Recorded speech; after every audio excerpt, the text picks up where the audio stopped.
Mela Dàvila from MACBA, Museum of Contemporary Art of Barcelona.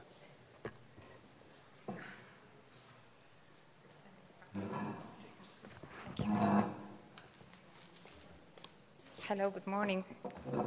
As you can see here, you can see the name of Bartomeu Marí, who's the museum director, who's very sorry not to be able to be here now to introduce the museum to you, but hopefully you will meet him tonight because he's coming to the dinner, and he will be with us tomorrow.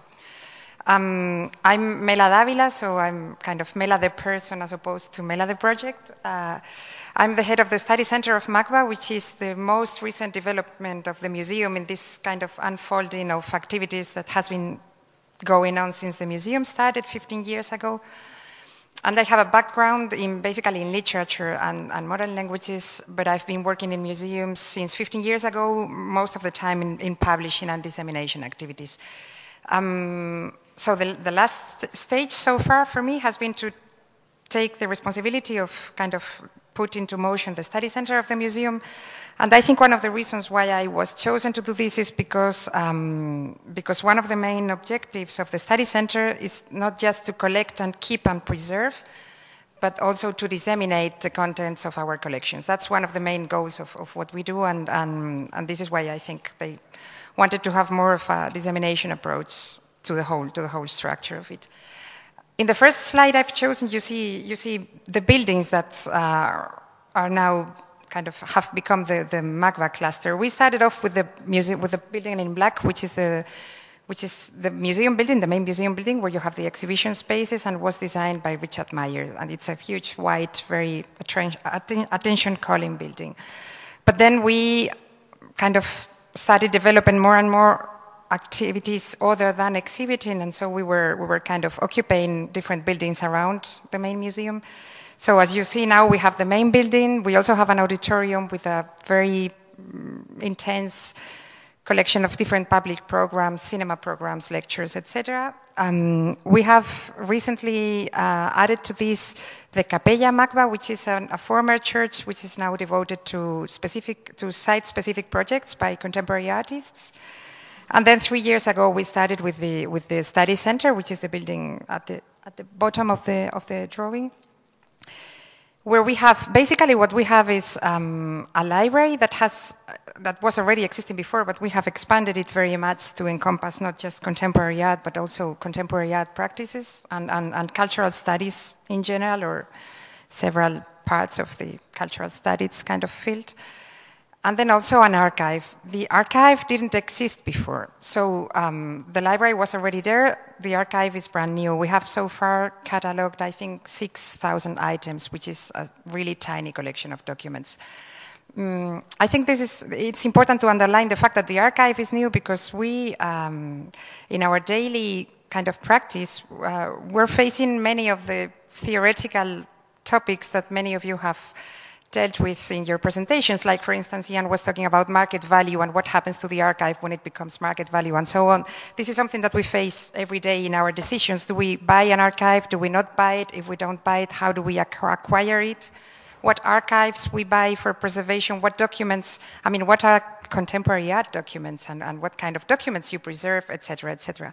So we don't have so many models, and we have to take a lot of decisions all the time with the risk of making mistakes. We feel the weight of responsibility on our shoulders because we know we're preserving things for the future, but still we enjoy very much the fact that we have to ask ourselves every day what we're doing and why and how and etc. I thought this was important. This is the way we kind of regard the different collections that the museum has. The museum started off with an art collection and with a very small library that has been enlarged very recently with the creation of the study center, and then the archive. The way we see it, it's not that the bibliographic and documentary collections are kind of related to and therefore secondary to the art collection, but we see it as a kind of continuum which starts in a very big kind of, I don't know, video art installation maybe, and ends in the tiniest little paper that we have in the archive. And at some point in this continuum, we have to put kind of, we have to draw a line in terms of politicals, of the use that people that people actually have of these materials. Some things, it's much easier to sit down in a table and read them. Some other things, it's much easier to like go into an exhibition room and have a look at them. So this is how we see the whole thing, and the result of this is that our different collections overlap in many senses. So, so we have to be all the time very flexible, but also we have to be very practical because we cannot have one single object into collections. So there's this tension all the time between resisting organization and then having to organize things at the same time. And this also makes very interesting what we're doing all the time. No? This is a photograph of the square. You see on the right hand, you see the main building with the exhibition spaces, and on the left side, you see the building that we have occupied to create the study center. I have highlighted with a green square the ground floor of this building because this is probably the place where all of these frictions that I'm talking to you about kind of become more physical. The ground floor of our building, of the study center building, was intended to be an exhibition space for documents and archive materials and maybe also library materials.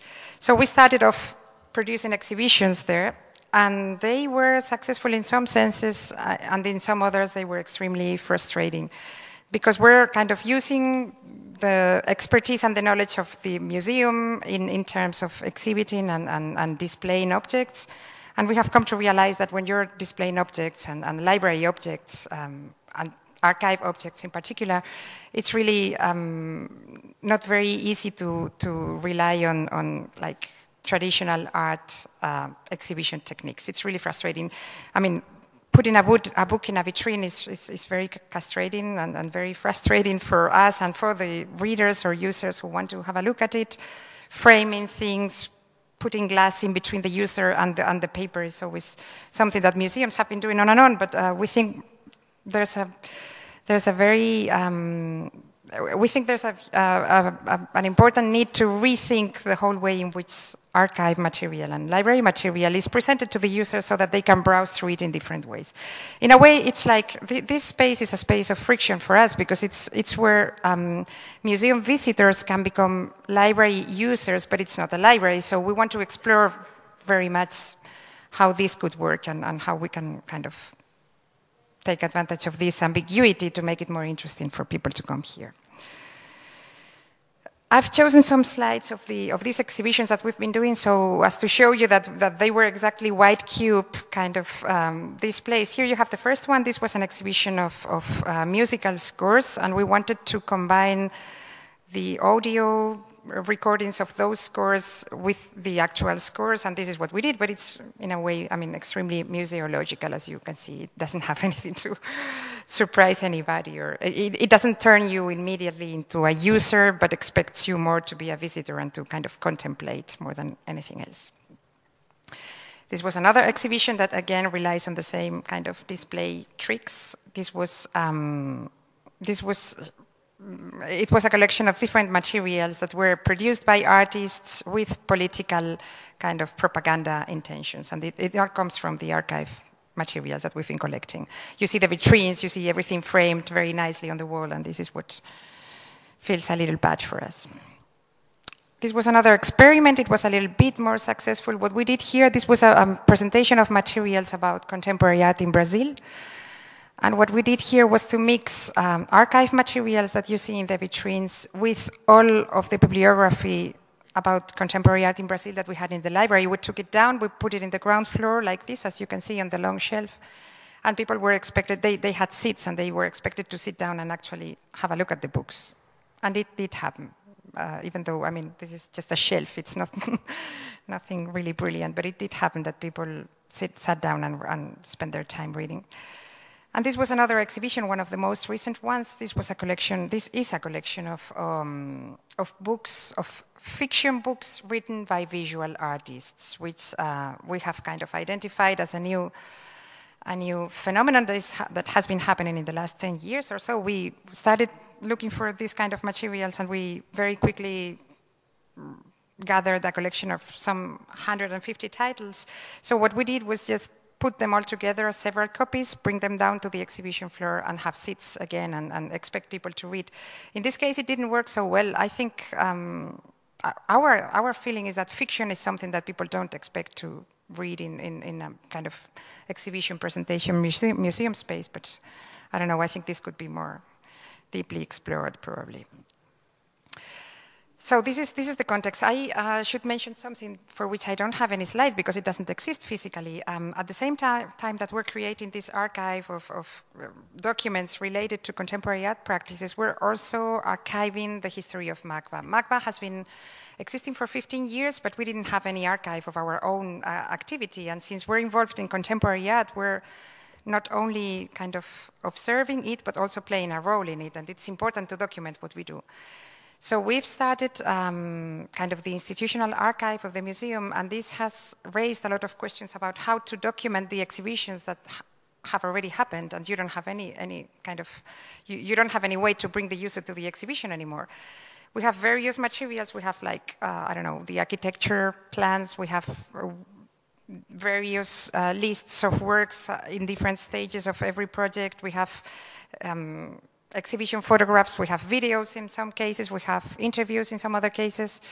So we're trying to now figure out how we're going to put together all of this into what will be our kind of institutional archive of our own exhibitions. And this is why we're kind of sharing a very deep interest with the Royal College of Art in the whole, also theoretical aspects that have to do with exhibition history and the history of exhibition display.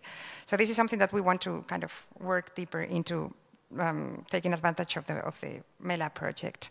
But basically, as you can imagine, our contribution to the project is going to be, I think, more practical or more in terms of practical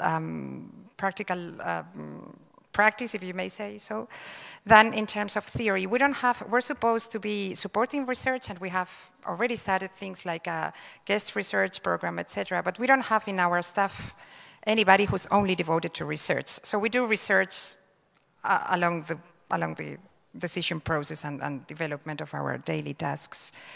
But we really want to kind of work on that. The whole system of display and the whole way in which we interact with our users, bringing them down from the library to an exhibition space where they can not only see, but also maybe read or have any other kind of experience. This is what really worries us very much, because we're intended to be in between the art collection and the user and the library and the researchers, etc. And we really want to kind of make the best use of this kind of border situation.